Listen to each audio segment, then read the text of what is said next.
it's personal to every single photographer. And it's, we're already dealing with a subjective medium called photography.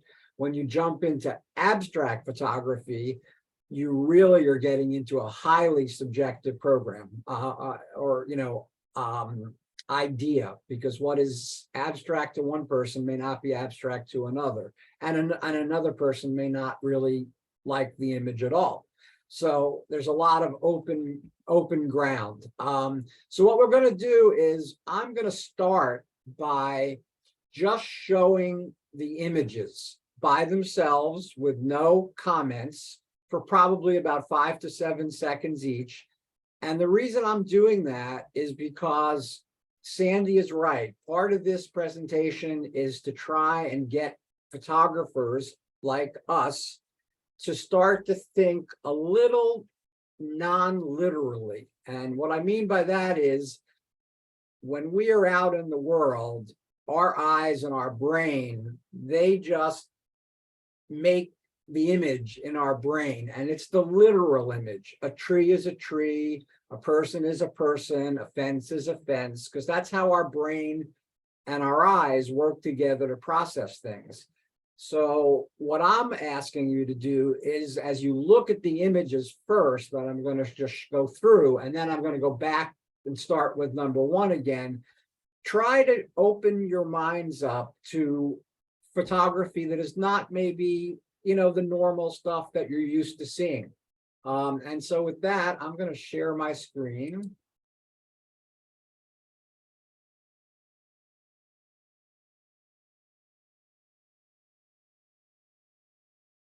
And someone just needs to confirm that you can see my Lightroom screen. Yes, we can. Okay. Oh, no, yes, I'm sorry, yes. Okay. So the name of the program is Abstract Photography. And then I added a personal journey underneath it. And that's what I just related to. I'm going to minimize the people because it's personal to every single person, especially when you get into the fields of abstract photography versus normal photography, or not normal, but if someone creates a beautiful landscape out at the Grand Canyon, and it's beautifully executed and it's really well done, I would say that 99% of us would react very positively to it and really like it as a photograph. That changes a bit when you start to look at things in a completely non-literal way. So with that, I'm going to see, this is sometimes where it gets stuck because it's been sitting on this one screen for a while. So first, what I'm going to do is show you these quotes. And these are quotes, especially not from photographers. To abstract is to draw out the essence of a matter. To abstract in art is to separate certain fundamentals from irrelevant material which surrounds them. That was by Ben Shahn. Abstract art has helped us to experience the emotional power in pure form. That's Anton Erzingweid. Most of these people are writers or painters. You cannot look at abstract art without thinking. Patricia Cole Ferrulo. This is probably my favorite one. Abstract art is a fundamental distrust of the theory of reality concocted by the eyes. And then Georgia O'Keeffe's comment was, I found that I could say things with color and shapes that I cannot say any other way because it represents something else. So with that, I'm just going to, as I said, just show the images for like 4 or 5 seconds each.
Okay, so that was the last image.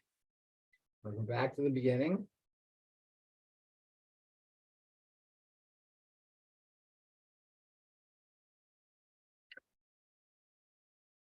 Okay, so approximately, I think this goes back at least 15 years, maybe even a little older than that. I know that I had just gotten a macro lens for my first or second digital DSLR, which was an Olympus. And when the weather was different, and we all know the weather now is not what it was even 15 years ago, we used to get very stretches of very cold weather, like a week to 10 days of temperatures like in the teens or lower.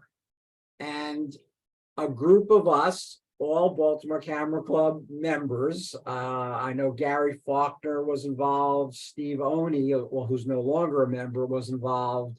And Suku, I think, came on one of these little excursions. We decided to go to the Susquehanna River because we had heard that the dam would release water every now and again, and that it sort of froze on contact when it came in contact with the shoreline. And so we took our first trip down, all bundled up to the absolute max, and we were still really cold. And we noticed that what we had heard was right. As the water receded back to its natural form or natural place, it literally froze on contact with the shoreline. So these are the first images that I now believe fit into the abstract category. And when I say that, it's all personal. This is all to me. It may not be that way to you. And this was one of the first times when I said to myself, when I looked at these images, it was this one, that one, that one. That might have been the last, no, that one as well. So when I first looked at these images, I said to myself, these have a bit of an abstract quality to them. And I had never, ever thought about photography in an abstract sense. I was purely a literal nature, landscape, macro of flowers and things like that photographer. And yet when I looked at these first batch of images, I realized that you have the ability to create completely different imagery from imagery that you may normally create or that you may normally look at by thinking and opening up your mind. That's a leaf trapped under a sheet of ice next to surrounding leaves, that if you open up your mind and begin to think non-literally, you can start to create some really interesting and different images. I mean, this to me, again, these were all shot with except maybe that leaf, with a macro lens and a tripod, and it was 8 degrees outside. And, this one to me sort of looked like a paramecium or a cell of some type. And it was my first encounter with photography that looked really completely different than any other photography that I had ever done. And I thought it had they all had a very interesting characteristic to them. So that's how my personal journey into potentially creating more abstract imagery began. This is also the Susquehanna River on a completely different day. And when I looked through my viewfinder and I saw this image and the way these rocks appeared with the reflection of the sky, it was just kind of another one of those moments, an aha moment for myself, where I said, wow, this is like an optical illusion. I mean, the way that these are laid out and the way that the image looks. And, you know, it's one of those inexplicable things. I have no idea how this attained the look that it actually ended up looking like, but that's what it looked like as I looked through the viewfinder. And I find that front rock, it has sort of a crocodilian kind of shape to it, which I really liked as well. And the other rocks are sort of floating away into the background, into the sky. So my first little section deals with a lot of water imagery. And the best water abstracts that I have found are usually down in like off the piers in Fells Point. There are less boats there now because that was where tugboats used to be moored, and all boats, especially larger boats like tugboats, they unfortunately put out a certain amount of oil into the water, and the water and the oil mix, and they can sometimes pick up some really interesting colors, and you always get some really interesting patterns like this. And I did convert this one to black and white because I didn't like the colors that the oil was picking up from the surrounding background. Because most of those colors that you pick up are usually reflections from buildings that are close by that are reflecting onto the water. My wife and I were out in Colorado. I was walking somewhere looking at something, and my wife walked over this little bridge over a small river and became very excited and said, "Louis, you got to come here and see what I'm looking at." And I went over to where she was standing and I looked down, and it was again one of those, oh my God, look at that beautiful scene. Now, in the literal world, these are river rocks. These are just rocks in the river that are being reflected by the bright sun that we had that day. And I said to her, and she's used to me saying this, we're going to be here for a while because I probably spent 40 minutes up and down that bridge and walking along the shoreline. Now, when I walked along the shoreline, I didn't have a good vantage point. The better vantage point was from above. And I picked this particular one because I like that triangular shaped rock in the front, but I love those jewel tones that these rocks are reflecting. And these are older images with very little post-processing, if any, done to them. So this is exactly, what they look like. Again, imagery and water. I'm sure someone could figure out and take a good guess at what this is. And that's not the purpose. The purpose is not to guess what it is. The purpose is to open up your eyes and your mind to look at photography in a completely different way. I mean, this is the reflection of a fence of some kind in the water at the harbor. I forget where in the harbor, but along the harbor. And when I looked out and I saw this amazing scene, it just really called for an image. And if you look very closely at the top, and I think this is an oil slick at the top, you can almost see the reflections of lights, which I think are coming from a building that's close by. Water and reflections again. It's a great place to start if you want to really try and get into abstract photography. The combination of a current, and this is the Gunpowder River where I do most of my river shooting, the combination of a current, which the river has, and what shutter speed you use determines really what the image is going to turn out to look like. And I normally shoot at least 6 or 7 different shutter speeds and then look at them later and decide which one I like the best. And I've been doing so much conversion to black and white that I decided to look at this one as a black and white image, and I really liked it a lot more than the color file. And I really like the fact that you can make out the trees, but they're really very much submerged by the current and the water. Some of you have been with me at the Crown Cork and Seal Company, which is one of the only big industrial complexes that's still standing in the whole city of Baltimore.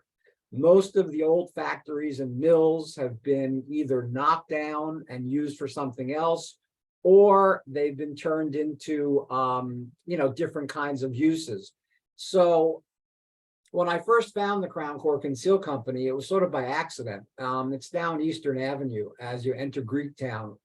And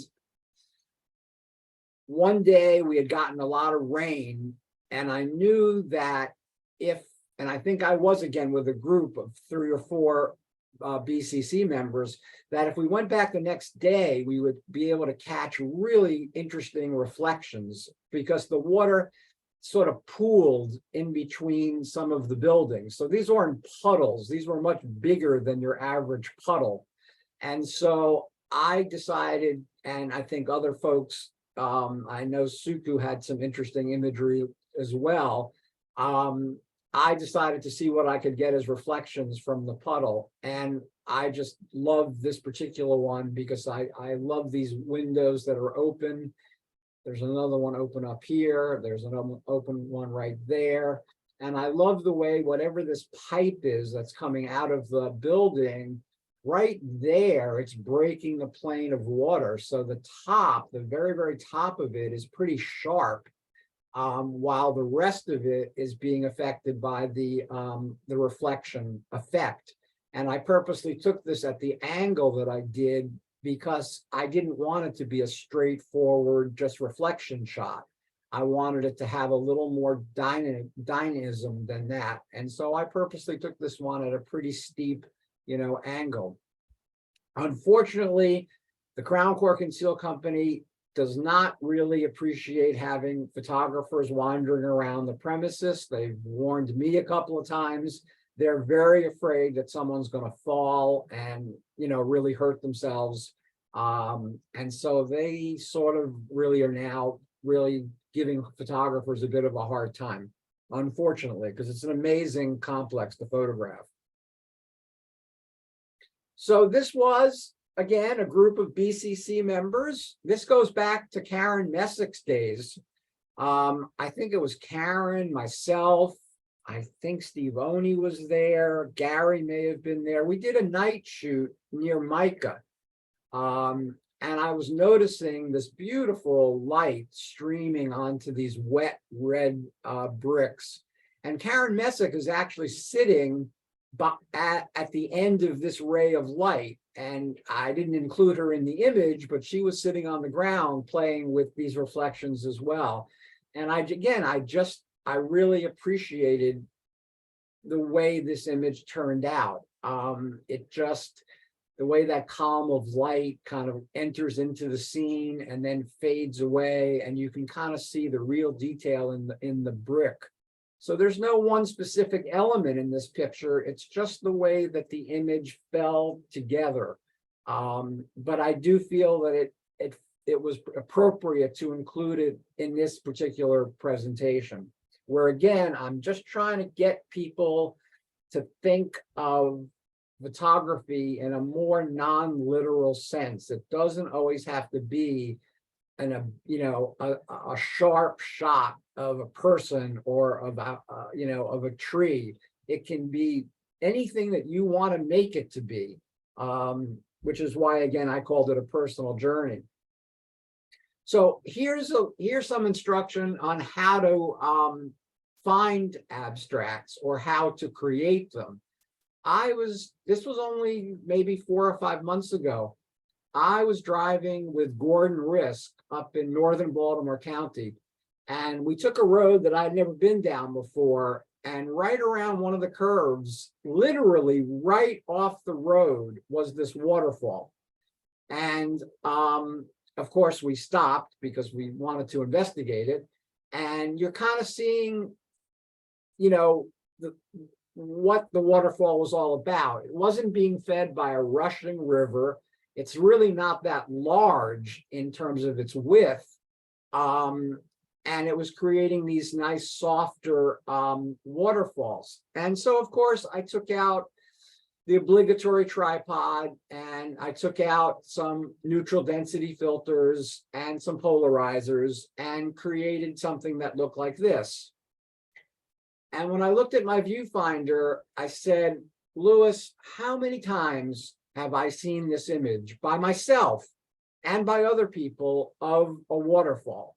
You know, you slow the shutter speed down, you make the water silky, and you create an image that looks like this. And many of the waterfall images, they really look kind of the same. Now, when you're sitting on a rock on top of a really big waterfall, the waterfall is moving so fast that you can't really pick out any specific details. But because this one was running more slowly, I was able to just, and this was involving a little trespassing because it was private property, but we weren't worried. I just had to climb up a small berm to get to the top. And when I looked over just at the top of the falls, that became this. And it's kind of hard to imagine that this actually came from the two images that I showed you prior, but this is what I saw when I looked through my viewfinder. It was an incredible aha moment for me again, because I just loved what I was seeing. The bending of the trees at the bottom, all of these abstract patterns up here, the trees again appear here. And I decided to, I said, you know what, I'm not going to even show any part of the waterfall. And I ended up just calling this Top of the Falls.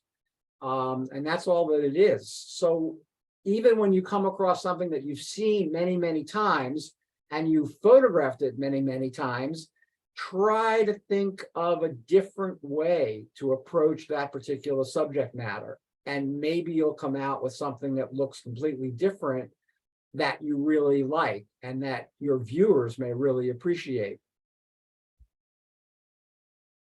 So this is a quick little story. I was on a workshop with a great photographer named Brenda Tharp, and this also goes back to probably the early 2000s. And we were on the Oregon coast for a week. And we were there to shoot, of course, the sea stacks and the shoreline and stuff like that. So the first morning that we came out, we were walking on this trail that was going to lead us to the beach. And we were all getting really excited about shooting, the sea stacks and the water coming in from the ocean. And when Brenda saw us beginning to sort of unload our equipment, she said, no, guys, stop. For the first hour, turn around and look at the sandstone wall that's right behind you and try to find interesting patterns in the wall. And I want you to shoot what you think are the most interesting ones. And what she was trying to do is exactly what I'm trying to do with this exercise. She was trying to get us to think more non-literally before we began to shoot what we were really there to shoot. Because she knew that if we didn't do an exercise like this, we probably would all bring home the same images of the coastline of Oregon. And she was really bent on getting us to think differently. And this was my favorite one out of the batch of the sandstone images. I love this heart shape right here. That really caught my eye. And I love these radiating patterns coming out of the top of that sandstone rock. And I do this kind of exercise when I'm running a field shoot for Maria Capital.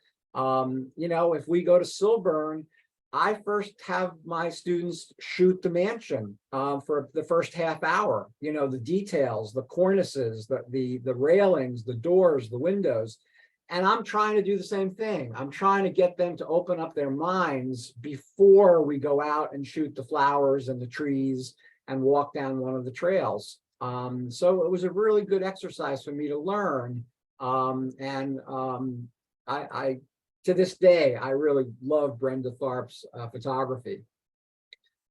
So a slot canyon, which is what this is, I don't know, I forget if it's lower antelope or upper antelope, in and of itself is an abstract piece of art because of what you're seeing in front of you. It is incredible to walk through one of these slot canyons that were created by water dripping down and eventually flowing through these slot canyons. And in fact, there was a very terrible accident at one of them, I think about 3 or 4 years ago, where like some people drowned because they were in one of these slot canyons and a huge thunderstorm came along and they couldn't get out and they couldn't get a way to grasp the rocks to get above the water.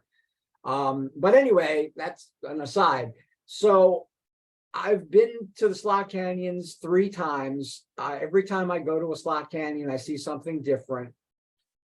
But the other lesson I've learned is, you know, you start wide, meaning you start by shooting as much as you can fit into the image frame and still have it hold its components together. But on my 3rd time there, I really concentrated on details that are more like this, that are just picking out a scene from one of the slot canyons and just creating an image out of that, which I think gives the a completely different feeling from this.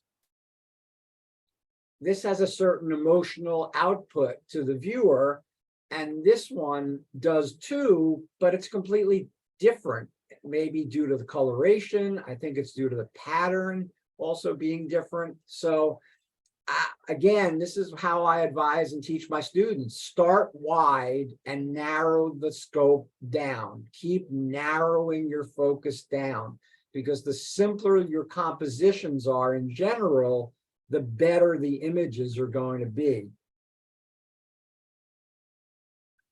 This was this might have been on the workshop with Brenda. I don't remember exactly where this is, but these were like gypsum columns that were huge. And it was very difficult to get a panoramic view of them, you know, within the same frame. So I just started looking for specific spots along these beautiful columns and found this scene, which to me represented, it looked more like a hand or a foot kind of coming out of this gypsum creation. And again, I was just trying to think of a way to capture a particular scene in a particular way that gave it more imagery and more power. And anytime I'm out in that area working on photography, and it has been a while due to COVID and my personal health and a lot of other issues, but really getting back out west is definitely on my list. You're always going to find these fields of cracked mud because it rains and the earth absorbs it, and then it starts cracking into these wonderful abstract shapes.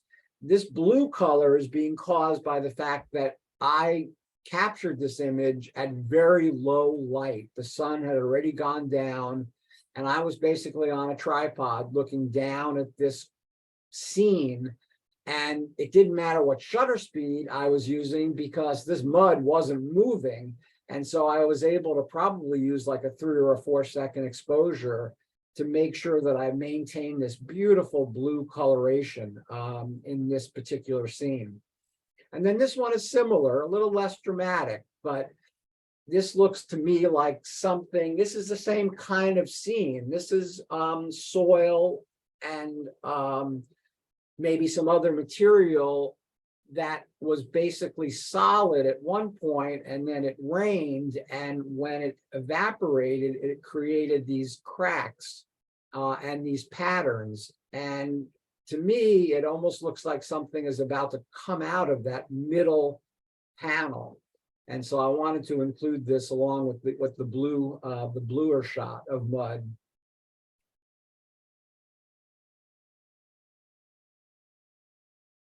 Baltimore, even though we've lost a lot of our industries, it still has scenes that are made up of metal walls. So this is still a good city for rust and for decay.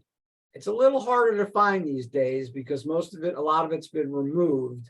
But I wish Kathleen Hill was still a member because she could speak on how she goes about and finds these scenes. But I came across this long wall in West Baltimore that at one point was a solid steel wall, and it absolutely was in the middle of the decaying process.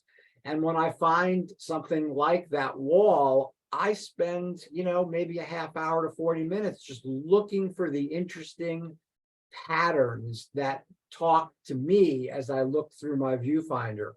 And I just love the way these two pieces are sort of splitting apart from each other and leaving these really interesting patterns and shapes.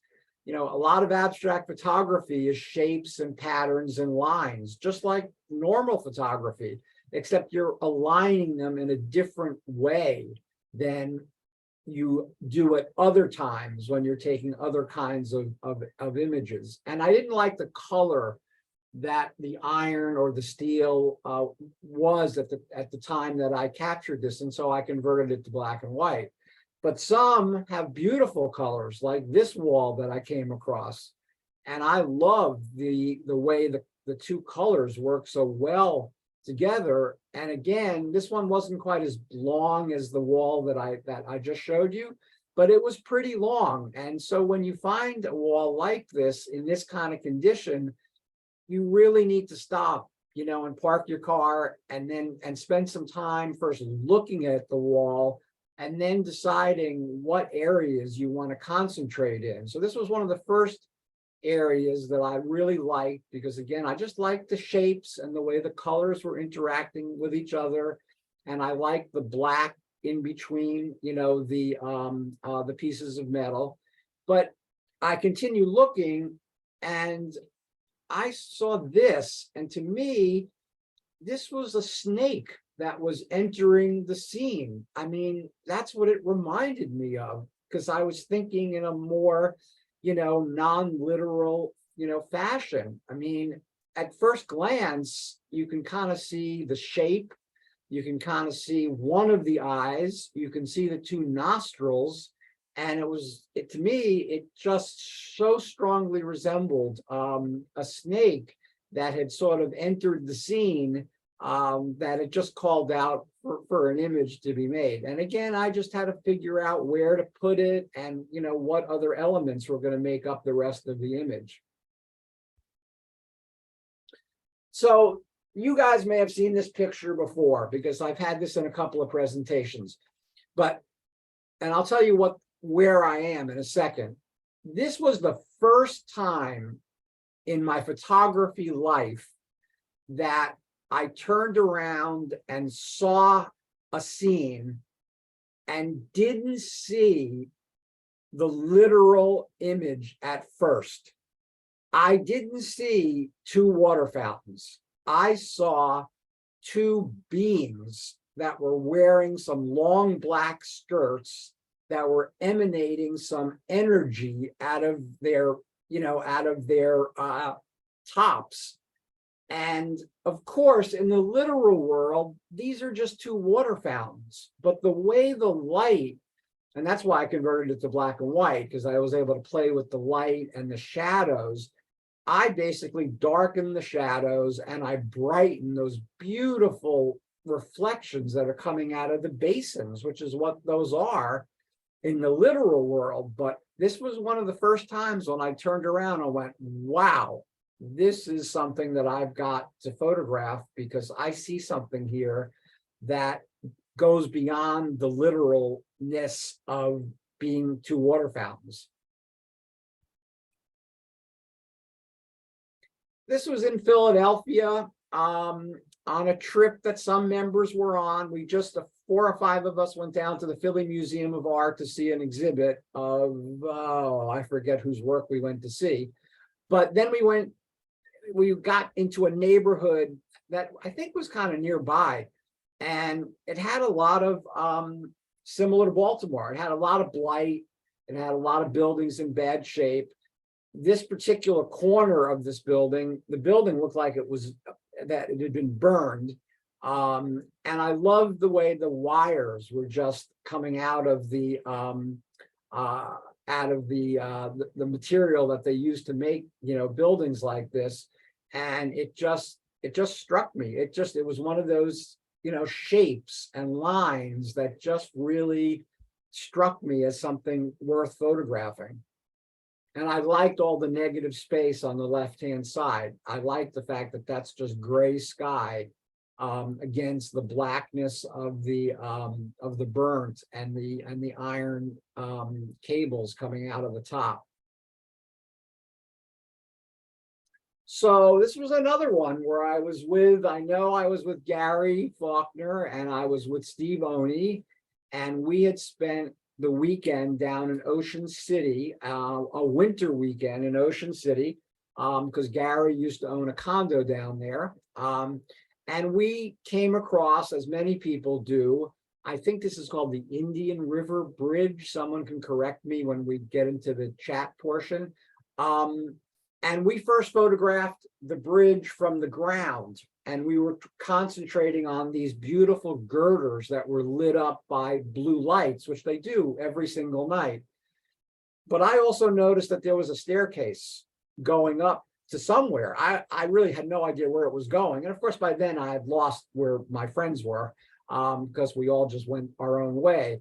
And I climbed the stairs and I looked out to the right, and this is exactly what I saw. This is also a walking bridge. You can walk over this bridge. But what I saw were those beautiful lines being created by the lights on the sides of the that wooden railing. And I wanted to include part of the blue spotlight effect in it as well. And this was the image I came out with. And again, I think in the literal world, someone could easily identify this as some sort of bridge or some sort of, structure like a bridge. But that's not what I first see when it wasn't what I first saw when I had this scene in front of me.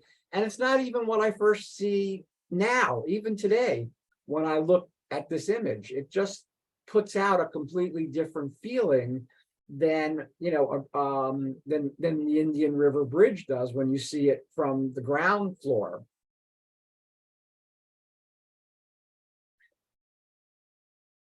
This one I kind of struggled with in terms of including it or not including it, but this was at the Howard County Fair.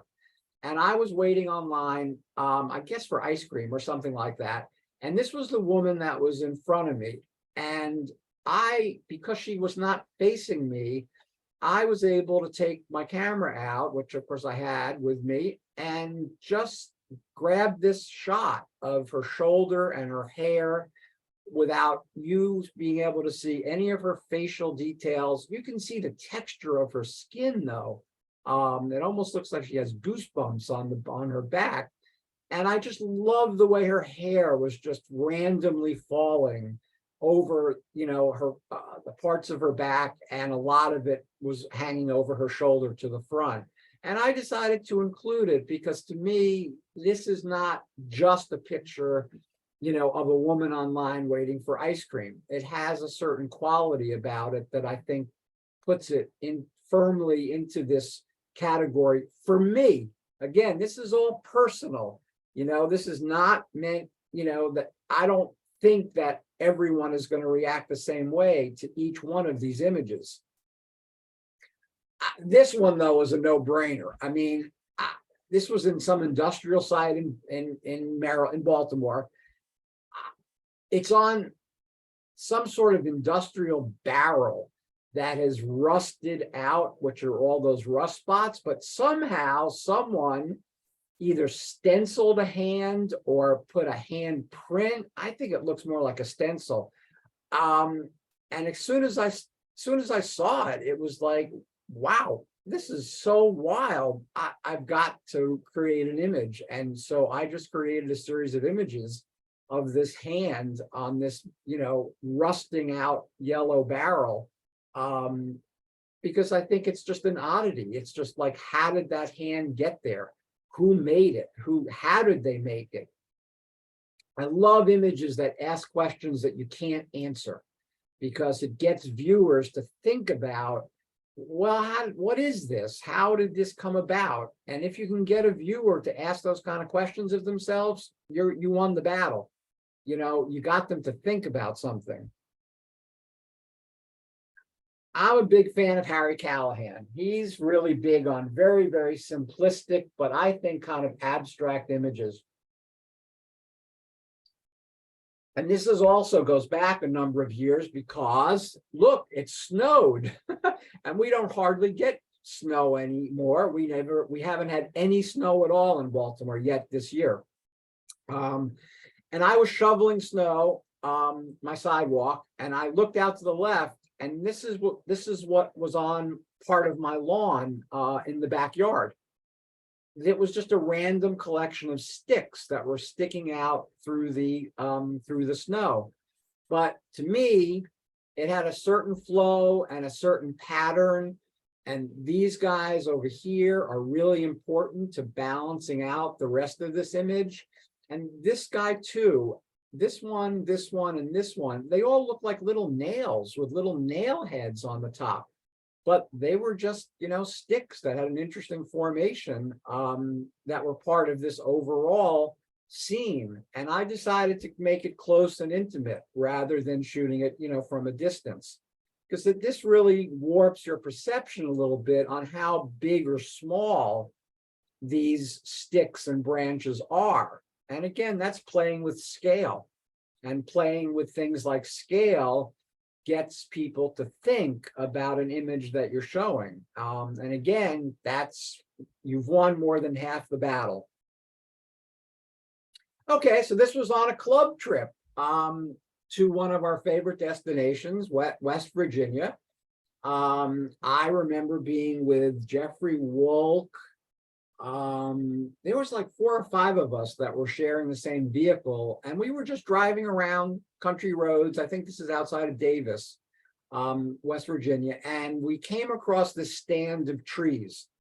And it was Jeffrey Wolk that actually said it first. He said, this is the perfect stand of trees to use if you want to try and create what we used to call a swipe. And a swipe is an image you create by intentionally moving your camera while the shutter is going off. And to do it properly, especially if the light is kind of bright, you need to take out your neutral density filters so that you can slow your shutter speed down to usually somewhere between like 1/3 and 1/5 of a second. And what you do is, as you fire the shutter, you move the camera vertically straight up and down. And that's the key. If you move it a little bit at the same time to the right or the left, you're not going to get it. Now, I consider this image in front of me right now to have some very abstract qualities about it, even as it stands. But this image turned into this with intentional camera movement. And it's really difficult to do because it's very difficult to stay in the vertical axis and not move horizontally. And again, that's how you maintain these beautiful straight lines. And of course, this image had that beautiful color in the background, mostly yellow green, but a little brown toward the bottom of the image. And you could do 100 of these and maybe come out with 2 or 3 that are really good. And the rest of them, you just moved a little too much and it just didn't work. Now, at the same time, you can do other intentional camera movement to create abstracts like this one. This one involved both a little bit of horizontal and some vertical movement. This was at Silburn during the fall, and create an image that looks like this.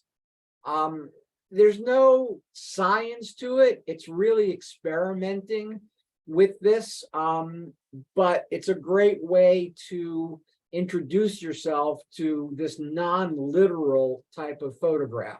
Yes, it's a fall scene. You can make out the trees, but the way that I created this makes it have a completely different feel, and it looks completely different than if I had just shot a straight on image of this fall scene. You know, playing with shutter speeds is another great way to create abstracts. This was on that same night shoot where I showed you the brick. This is the light rail station across from Micah, and I set my tripod up and put the shutter speed on about 4 seconds. And as the light rail train left the station, I just clicked the shutter, and it stayed open for like, I forget if it was 4 or 5 seconds. And I picked this one because you can make out, there's the light rail train. There's where the trails are coming from. There's the headlights. These lights are actually coming from lights that are not part of the train.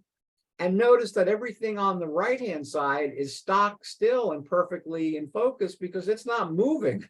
And even though I'm using a long shutter speed, it's not mattering. And why I also like this one is it had the Howard Street Bridge in the background, which I really liked. And so playing with shutter speed and motion is another good way to begin to create some images that are going to look completely non-literal.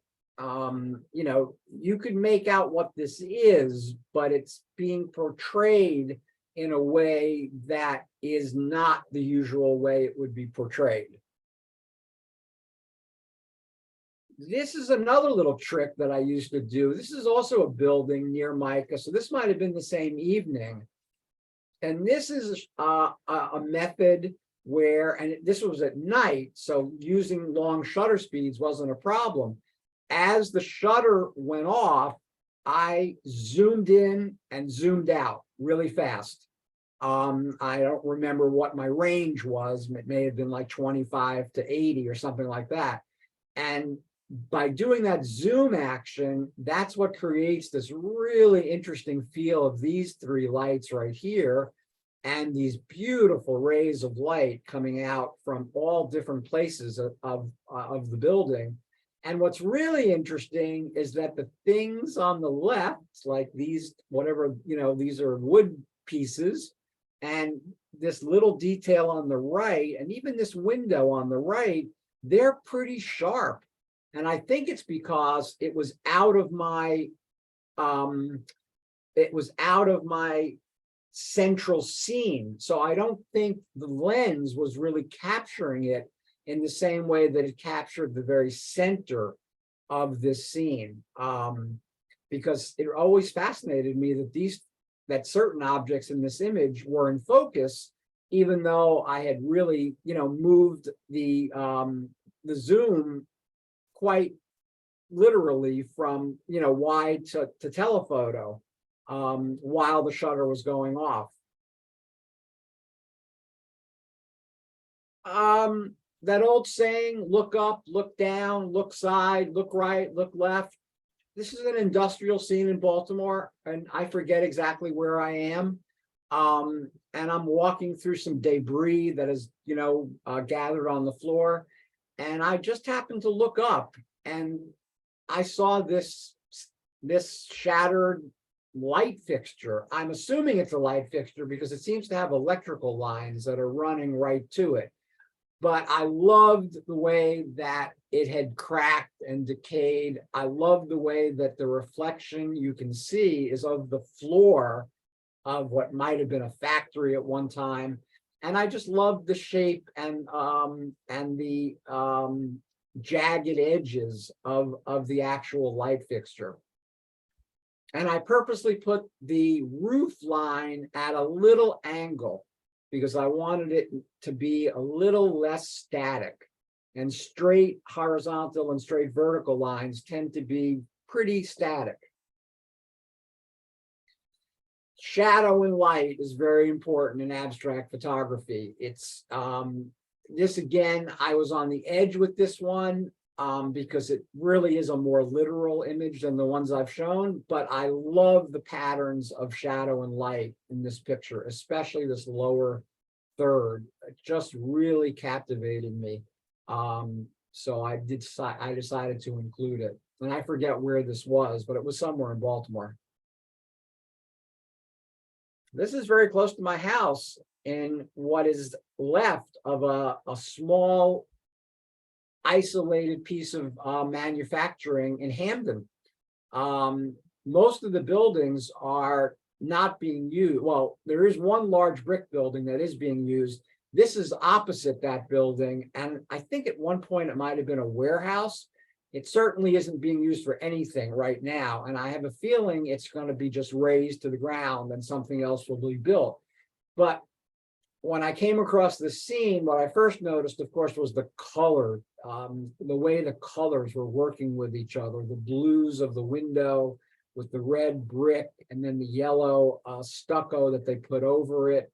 And then I noticed this window over here, and I noticed that it was reflecting some interesting trees that were opposite it.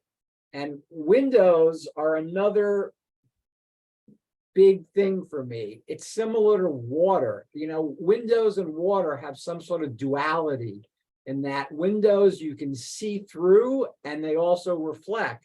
And that's also true of water. There are many times when you can see through the water to the bottom, and there are many times when, due to the current and due to the reflections that are in front of you, it's really just showing you a reflection and it's not showing you the actual bottom, you know, of the river. You know, just a scene I came across of a boarded up building, but this particular piece of wood, that whoever chose this piece of wood probably didn't see the pattern in it.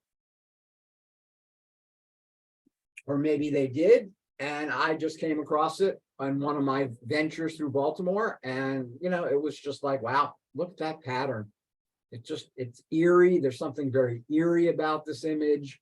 And it's all caused by basically that pattern.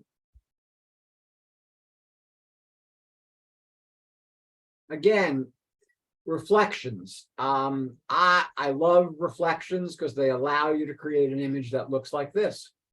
Part of these windows have a texture to them and part of them are clear, but they actually captured the entire reflection of this tree. That's the very top, and here it is coming all the way down to the very bottom. And when I saw that, it again cried out for an image, because the combination of the panels being different in terms of texture and getting that beautiful reflection of the tree, it just came together, you know, to form an image. And notice that I purposely included these 4 panels at the top because I wanted to include, and I just missed the very edge, I wanted to include as much of the tree as I possibly could.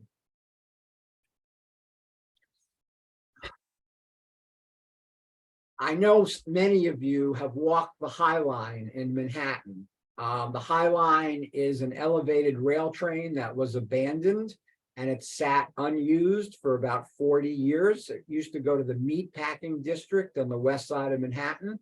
And instead of just knocking it down, knocking the train line down, some people had a great idea and they made it a walking park.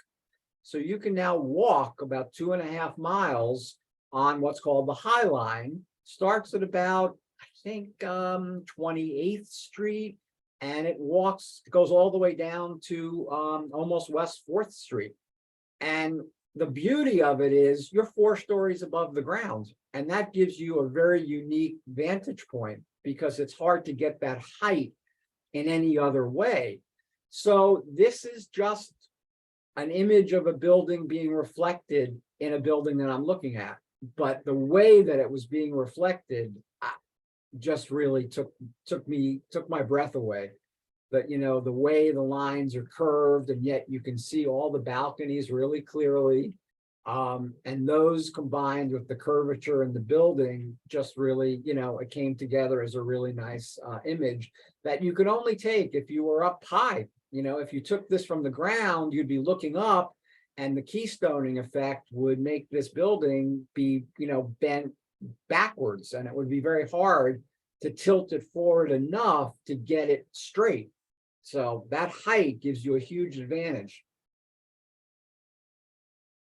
So again, my love of windows and reflections.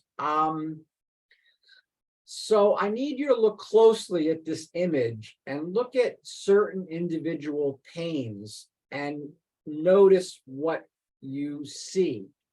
And sometimes it takes a little concentration, but notice in this one, there's a clear face. There's two eyes, there's a nose, there's a mouth.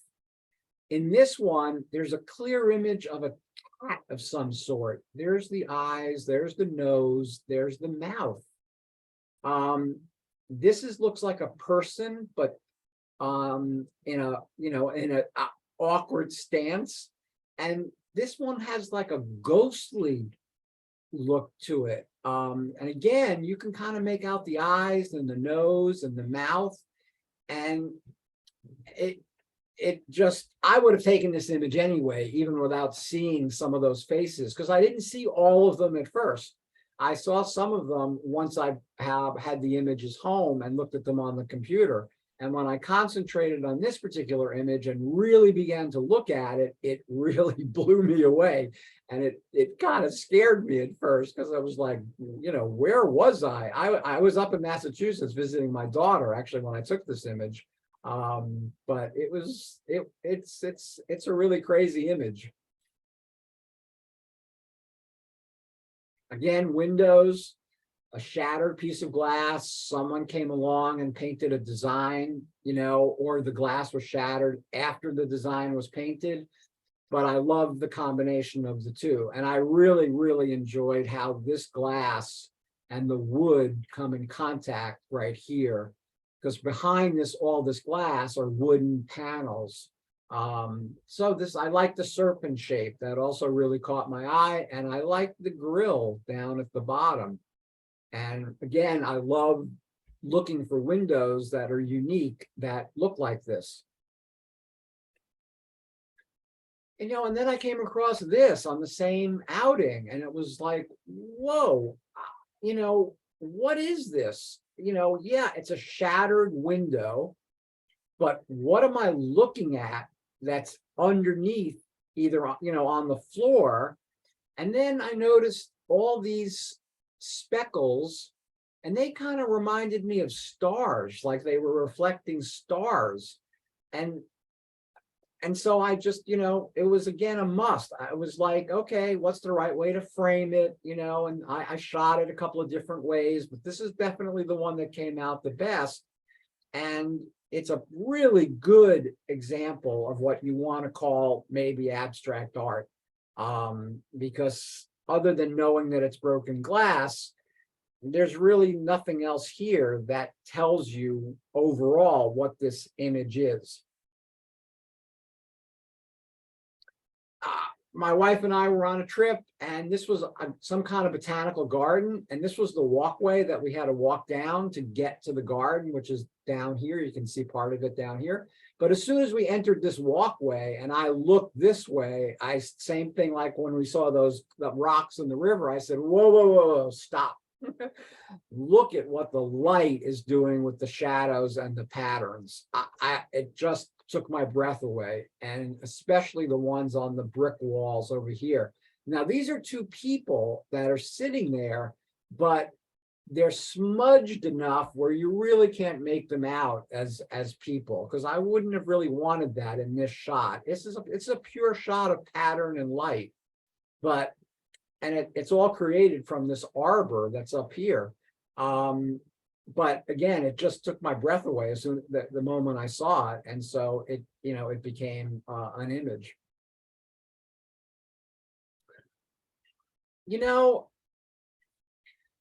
Fading paint on a cement wall. But to me, being Jewish and being still somewhat familiar, although it's been a long time, with Hebrew alphabet and language, that's what this reminded me of. This scene reminded me of some Hebrew letters that were written on this or painted on this concrete wall. So right away, my interpretation of this particular little scene was completely different than probably anyone else's, because to me, it really resembled something from my past, something that I haven't had really any contact with in too long a time. So that's why this one became an image. This was on an outing probably this fall, and it's just an image of line, pattern, and texture. These are branches that are growing up along sort of an asphalt tiled little shed. But as I drove by, the brightness of the branches against the darkness of the panels, or the asbestos or whatever that substance was that was used, it just caught my eye. It made me pull over. And as soon as I pulled over and then I started looking more carefully, then you go through that situation. You start wide, you look at the bigger picture, and then you start narrowing your focus down to what really would make an interesting composition. And I picked this one out of the batch of maybe 12 or 13 that I shot. Juxtaposition is another great and interesting thing to look for.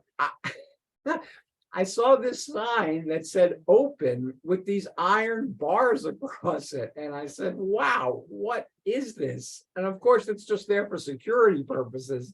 But to me, as a photographer, with the neon open sign behind these very sturdy looking girders or, bars, it made me laugh, and it made me want to create an image out of it. So that's how this image became. And I don't remember, I think this is on the eastern side of Baltimore County, like somewhere near Essex or someplace like that. And I think it's just a bar, and it's just, it has these bars up for security purposes. So I'm not a good lens baby shooter. I've tried. I own one lens baby and I struggle with it, but I did. And I think this was during COVID. These were peaches that were sitting in a bowl on our dining room table. And I put my lens baby on and I started playing with it. And this image really struck me because of its resemblance to human anatomy, and just the way the colors vary as through each peach, that almost looks like the lunar surface over here on this side of the peach. So I still haven't come up with any good lens baby pictures, but I really enjoyed this whole pattern of the series that I did on this bowl that was full of peaches. Okay. So let's talk macro now. Macro is another way to enter the abstract world, because you're looking at something, first of all, in a close-up way that your eyes really can't do very successfully, that a macro lens really does a better job of. So this is a beautiful yellow begonia that's sitting on my patio table in our backyard with those beautiful green undertones. But the yellow, if you remember from my black and white presentation, it absolutely puts out a certain emotion. It's hard not to feel sort of joy and happiness when you look at this image. But when I converted it and worked on it, that became this. And this, to me, took it to a whole new world. It took it into, a world of beauty, of abstractness, of delicacy. It just is totally different from, if I show you this one again and quickly go to this one,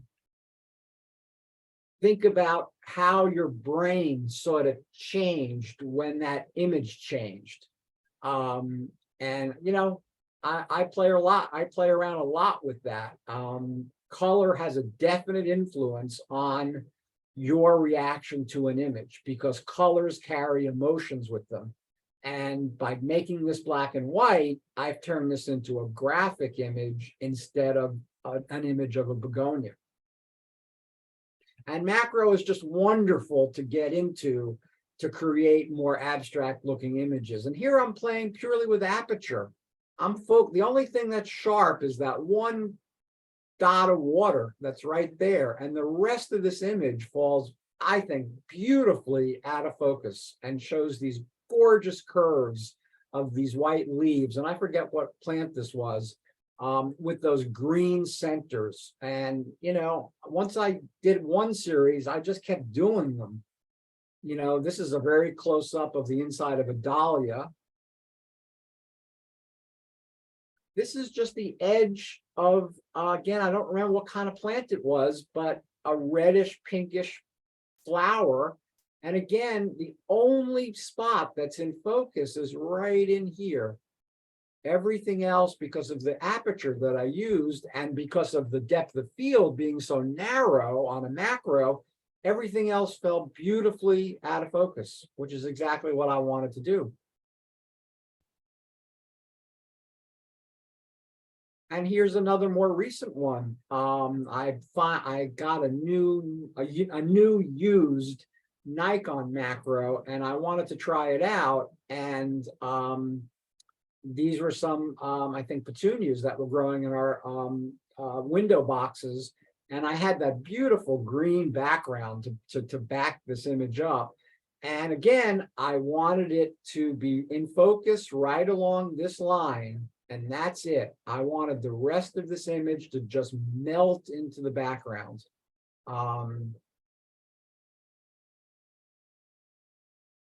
This is from our own Rawlings Conservatory, which enough people don't visit.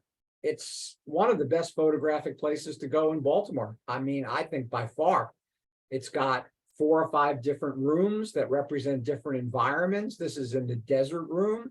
I'm kind of stealing this image from Karen Messick because she was the first one that caught close-ups of this particular cactus that has these kind of hooks that are growing out of it. And she was the first person that showed any of these images. And I was like, wow, look at that. And so years and years later, I went back and I was literally just sitting on the floor with my tripod at very low level. And I was just shooting this cacti. So this was also during COVID, and I think some of you may have seen this. This was my calla lily project where I was shooting calla lilies. And, I was playing with, again, aperture. And as I shot some of these that are more straightforward, because on this one, this whole curve all the way down to here is pretty much in focus. And then the rest of it kind of falls out of focus. But as I looked at that, I said, I could probably make some really cool abstracts from these. And so this image became this image, purely just using aperture. I'm focusing right here. I'm at my lowest aperture. I hand painted this background using my adjustment brushes in Lightroom. This one, the background is my TV screen with the TV off. It was a perfect black background. But this one, I didn't want the black. I wanted this one similar to the petunia melting into the green. I wanted this calla lily to sort of melt into the background because I knew that would create a much more abstract looking feel and give out a much more abstract emotion to the viewer. And once I saw this one, I then really shot most of the rest of them as abstracts, not as straight on shots. So here's another way, and we're coming to the end of the program. This is another way you can create your own abstract looking images. This is a piece of glass that I had, from a picture frame or something, on top of a very thin white piece of board. And I put a light. That light is the light that I'm using to set this setting up. And of course, it's got to be perfectly level. And I put a light underneath this table, and I used food dye, oil, and water. And I would take a dropper and I would drop them on the piece of glass. And at times I would just let them do whatever they wanted to do, like this one. I don't think I fiddled with this one at all, like with a toothpick to move the liquids around. But I think on these two, I did do a little intentional movement to create what the shot that I wanted. And so these three shots were basically created just in my basement using that particular technique, which I kind of thought of by myself, but I'm sure lots of other people have done it. And I think that is the last image. So I'm going to stop share now. And just the floor is now open to questions, comments, whatever, what you thought of it. Well, I will begin, Louis. I'm just fiddling around here. Thank you so much. Most of all, I feel inspired. I feel inspired to go out and be creative. So very successful in my opinion in that way, but I want to hear from others. And I'm going to Diane, why don't you start with one of your questions, and then we'll let others, you can start it.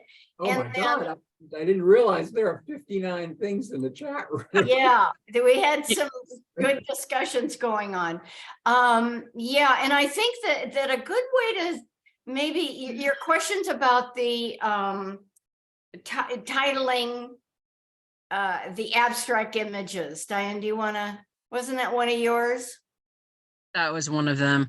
Well, yeah. So I really enjoyed you showing all of those images with no title and read out, and that we just could see it. It actually was quite refreshing. It's almost making me like rethink about, well, maybe we can have like a themed competition where there is no title or something. That might be cool. But it, one of the question is like when we submit abstract images is whether we want to give them a descriptive title or not. Right. So I really enjoyed seeing them, but maybe not having a descriptive title that matches your inspiration, is that maybe leaving it more open to others to allow their imagination to roam. And that kind of started a discussion. Do you want to be descriptive to your vision, or do you want to leave it open? I believe that these images would be very hard for me to title at all. I mean, some of them would be easier, like the peaches.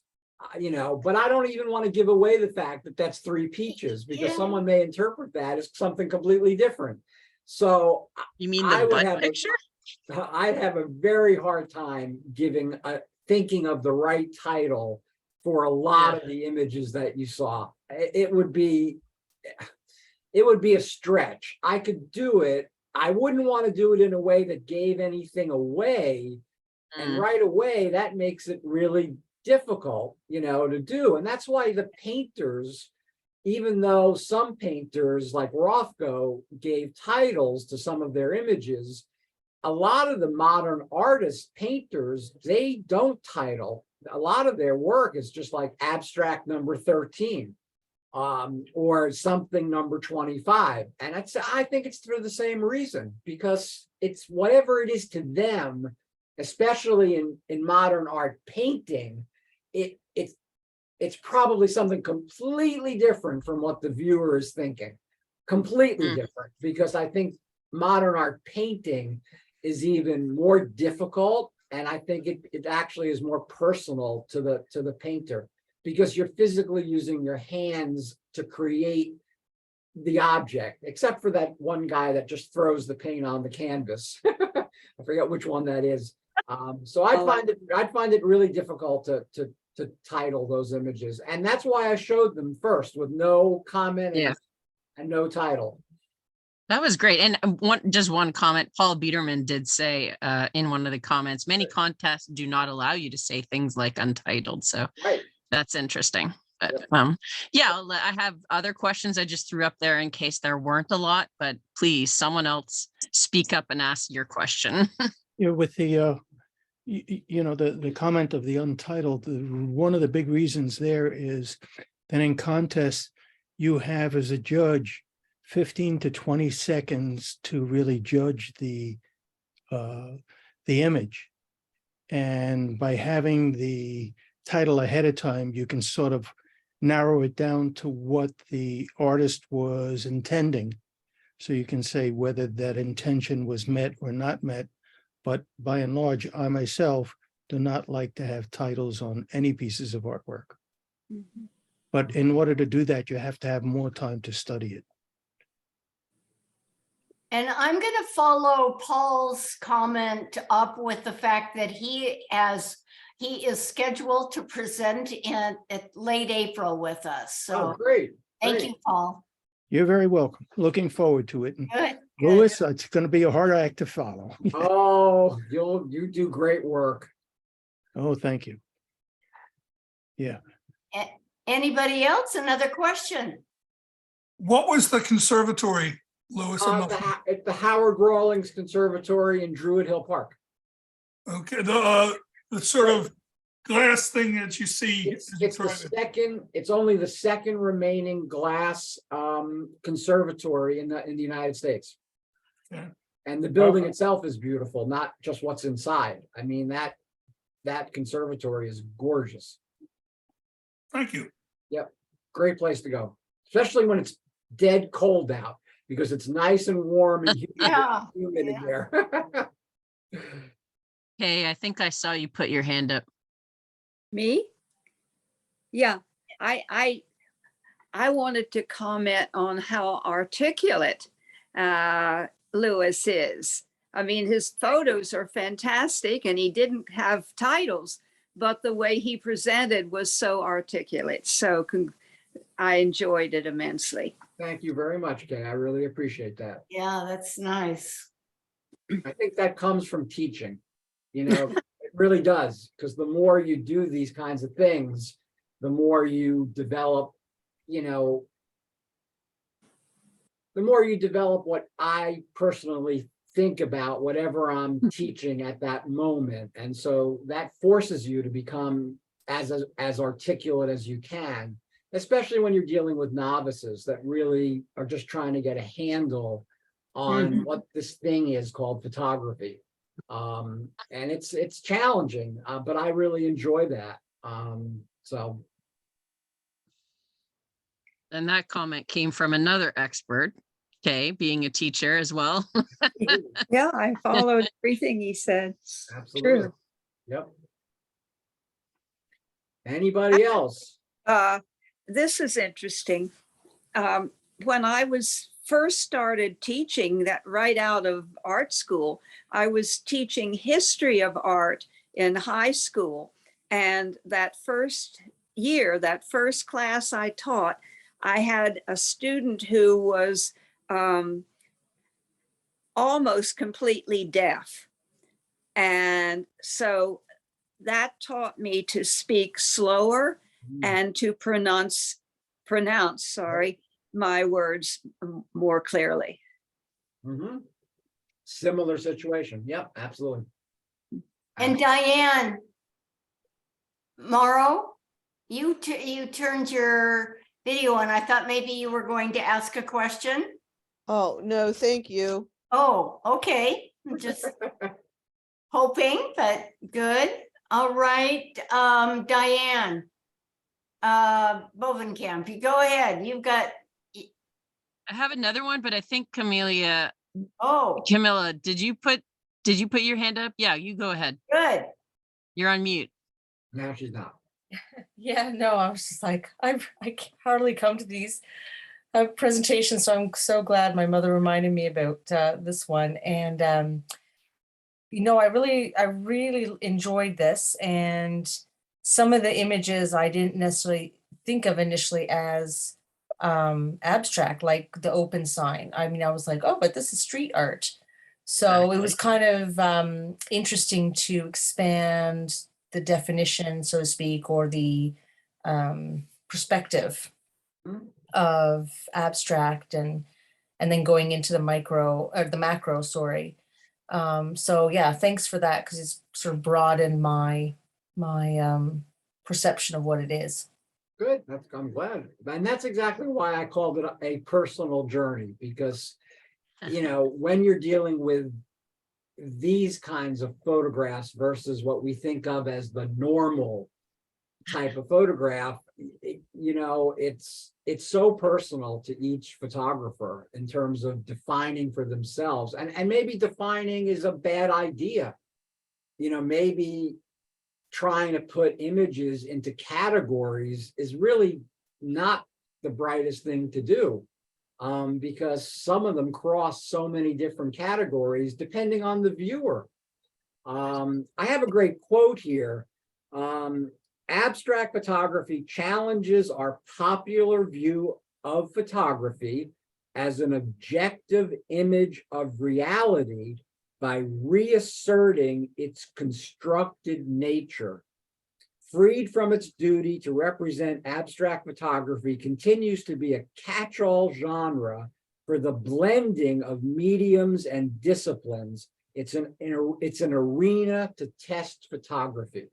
And I read that, I said, yeah, that's exactly what it is. Because, you know, you see something that at first looks kind of oddball, but the more you look at it, the more something makes sense. And that's you leaving the realm of reality, so to speak, and construing in your mind what it reminds you of, or how it makes you feel. I mean, the technical definition is art that does not attempt to represent external reality, but seeks to achieve its effects using shapes, forms, colors, and textures. That's Webster's definition of abstract photography. So, and that's very rigid in a way, you know, and why I like the first quote a little better, because instead of it being a reinforcing tool of the reality that we see every day in the world, it can also be used to break apart that reality and show you a completely different way of looking at the world. And it's funny, when I go out to shoot abstracts, I don't find them. I just come across them. I'm out shooting something else and something catches my eye and it's like, oh, wow, that would be cool. But when I go out to look for them, I don't find them. I just don't, you know, that's not how it works. So that actually leads to one of the questions I put in here, which is like a series of naive questions. So for an abstract novice, how do you go about spotting, recognizing an abstract image? Like, how do you approach it? You said, you know, on a couple times, start wide, right, and then getting close. But how do you find that small part that speaks to us, right? Do you click lots of images and then find them afterwards, like that one with the panels and you saw the ghost faces? Right. Or do you just wander around for a while without taking photos first until something speaks to you? Or, you know, or all of the how to find them? I think you really do have to think of what types of subject matter lend themselves to what we're calling this category. All right, so hopefully I showed you a few. I mean, macro is definitely one way to get into creating things that look very abstract. When I bought my first macro lens, which is what I took those ice pictures with, it opens up a whole new world. I saw the world in a completely different way, and I photographed the world in a completely different way. You know, you have to have an idea in your head of maybe sort of what you're looking for. I wish Kathleen Hill was still a member, because she is an expert at shooting rust. I mean, she finds these patterns of rust in different, buildings in Baltimore, and has such a good eye that she creates wonderful images just out of. I was working on her the other weekend when I Yeah. saw her at the show, Yeah, trying to get her to yeah. come back.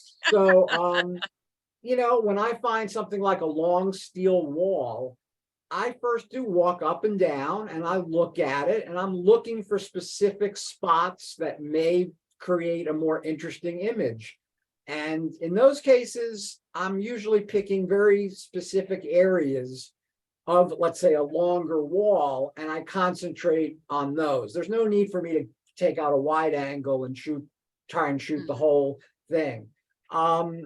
Again, a lot of times I'm just out photographing something else completely, and I just see something that I think could become an interesting abstract photograph. It's really all about keeping your eyes open, but your mind open as well, because the combination of our eyes and our mind in terms of how we perceive the world, right? How do you drive? How do you get into your car and go somewhere? Is so literal. It gets difficult to sort of break, that pattern, and to start thinking of things in a more non-literal sense. And it started with me with that Brenda Tharp thing, where she made us shoot that stone wall before we could shoot what we really wanted to shoot. But boy, it was a great suggestion that she had, because it made us think completely differently. I mean, it made us say, well, I didn't come here to shoot a stone wall. And, she responded by saying, yeah, but unless you can, there are thousands of interesting patterns in this wall. Unless you can sort of know how to spot them, how are you going to shoot, the C stacks and do them justice? And so that's really where I first got that lesson the first time. And I think she was right. I think she was really correct in doing that. And other workshop leaders that I've been on, I have been on a workshop since probably 1995 or so. They had their own ways of trying to get you to think outside of the box. I was on a workshop once with Eddie Soloway at Santa Fe, and he took us out on an arroyo, and he basically, we all had pads and pens and pencils, and he said, what I want you to do is try and draw the wind. And I went, draw the wind? How do you do that? I mean, that's crazy. And he made us find a tree out of a copse of trees and feel it. We were blindfolded, and feel it. And then he led us away from the tree and kind of moved us a little bit. And then he said, now go find the tree that you spotted, that you felt. And to me, those were totally wild. I mean, I'm here for a photography workshop, but he was trying to do the same thing. He was trying to get you out of your box, and I think those exercises are really valuable. And I think I've retained some of them, maybe not all of them, but some of them. So, and I try and pass those along to, people I'm teaching, especially in the field, not so much on Zoom, but when I'm doing field shoots, I really do try and incorporate some of those concepts into the way I run a field shoot. It's like when people meet me at Silburn and I say, well, first we're going to shoot the mansion for the first half hour, only the bottom floor. They sort of look at me and say, wait a minute, I thought we were coming here to shoot flowers and trees and stuff like that. And I said, yeah, we are. But first, open your mind, open your eyes, and look for what's right in front of you. All these beautiful patterns, and, because the mansion at Silburn itself is gorgeous. So, whether that works with everybody all the time, who knows? But it's my attempt. So. You know, Or- it's 9:40, past 9:40. We're gonna end in a few minutes, but there is a question about, for you, Tom, our competition chair, about Yes. abstract photography competition. But he Well, did, as I answered in the chat, we had one Oh. last season. We do not have one scheduled for this season. But, it's one of the topics that comes up. Maybe it'll be in next season. Good. But, I think the themed competitions we have left for this year off the top of my head are landscape and street. You can have an abstract landscape, you can have an abstract street photograph. So, and then the ones that are unthemed, certainly abstract photos are welcome. So, Exactly. You might be more competitive in a non-themed. By the way, competition. the last focal point did talk about the upcoming themed competitions, what they are and when they'll be. Good. and it's always on the schedule. The schedule Yeah, that's on the website. But not necessarily as far up as May. So that's why there was the focal point article saying what they were and when they were going to be, so that people could start getting their creative juices flowing. I like that. That's good. Yep, I like that too. Okay. All right. Wait, So I think Paul was saying something. Oh. You're muted, Paul. Oh, I'm unmuted now. okay. Very Okay. rare to me to be muted, but I just wanted to say, Louis, I think you are extremely passionate. You're extremely powerful. And the whole presentation was very purposeful. And so you get the 3 Ps. And I really enjoyed it. And I want to thank you very much from the bottom of my heart. Thank you. Well, Oh, thank you very that's much, Paul. nice. From you, coming from you, that means a lot to me.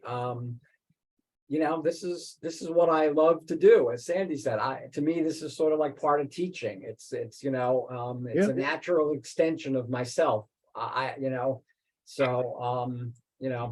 When I'm talking to other camera clubs, I don't think I'm quite as passionate because you're my homies, you're my home club. But Oh, I try my best to bring the same passion to any presentation that I'm giving to, any camera club, from the tip of Vancouver Island, which I spoke to about a month ago, Nanaimo, British. where the bars are from. Yep, and all the way down to, the tip of Florida. I try and, bring that same passion every time. So thank you guys for your compliments. I appreciate it. I love putting this one together, and I love presenting it to my home club. It was really an honor. Thank you. Thank you. very much. Take care, Louis. Okay, you guys take Okay. care. Hopefully I'll see you soon. Good night, everybody. I'll Good get night. that- Good I'll night. get that Rangers from you someday. I think I'm going to mail it to you. Okay, Bye. take care, folks.